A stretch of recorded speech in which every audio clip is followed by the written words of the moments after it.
assume that we are the masters of Earth. But what if we are merely ants living under the giants? Look at the 1,000-ton stones. Look at the deliberately destroyed skeletons with 6 fingers. This is not mythology. This is a sealed crime scene. History has not lied. It has simply been filtered.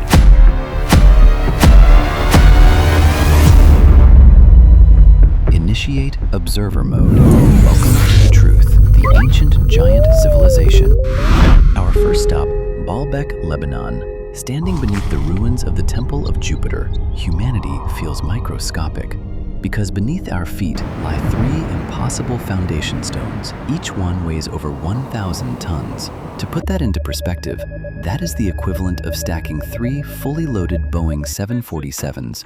The Romans passed through this site, yes, but their most powerful cranes could lift no more than 60 tons. So who, in an age without hydraulics, cut, lifted, and fitted these stones with absolute precision, as if they were children's blocks? Perhaps there is only one answer. To the builders, these stones were not heavy at all.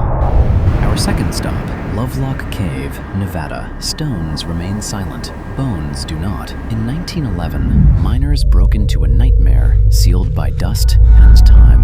They uncovered mummified bodies over 2.5 meters tall, their skulls still crowned with vivid red hair. This discovery shattered everything we thought we knew about early North America. Even more disturbing, their jawbones were so massive they could be fitted over the head of a modern adult man. Local Paiute elders preserved a story of terror. Their ancestors waged war against red-haired cannibal giants known as the Siteka, finally trapping and burning them alive inside this very cave. This is not folklore. This is an excavated crime scene. Now we turn to the Mediterranean, Sardinia. The island is scattered with hundreds of megalithic structures known as tombs of the giants. Here, archaeologists uncovered their guardians, the Nuragic statues. Look closely and something feels wrong. The massive circular eyes, the broad imposing bodies, and then the detail that changes everything. Count their fingers. 1, 2, 3, 4, 5, 6. 6 fingers, 6 toes. This aligns perfectly with the biblical description in 1 Samuel of the giant of Gath. 6 fingers on each hand and 6 toes on each foot, 24 in total. If these statues are realistic, then perhaps the monsters of Scripture once truly walked the earth. Our fourth stop takes us deep into the Andes of Peru. The walls of Sacsayhuaman defy modern engineering logic.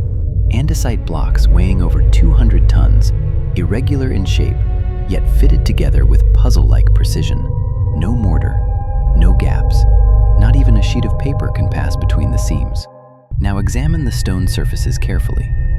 These marks do not resemble chisel cuts. They look melted, as if solid rock had been softened like clay, then shaped and stacked by enormous hands. The Inca said these walls were built overnight by giants who descended from the sky. Why do we cling to elaborate pulley theories, yet dismiss the testimony of the builders themselves? Did the giants truly vanish in prehistory? In 1520, Magellan's fleet reached South America. This is not legend. It is recorded in official ship logs. Explorer Antonio Pigafetta wrote in trembling detail, "The tallest of our men reached only to his waist.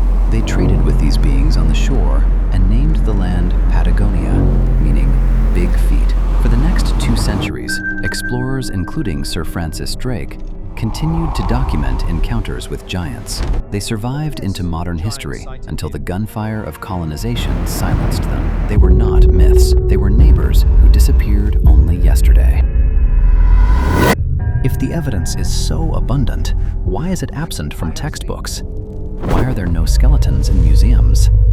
This may be archaeology's greatest open secret. Late 19th century American newspapers contain over 1,500 headlines reporting the discovery of giant human skeletons. Yet each time the Smithsonian Institution intervened, remains were acquired, shipped to Washington, and then erased. Internal accusations describe a systematic academic purge. To preserve a linear model of human evolution, any anomalous evidence had to be destroyed.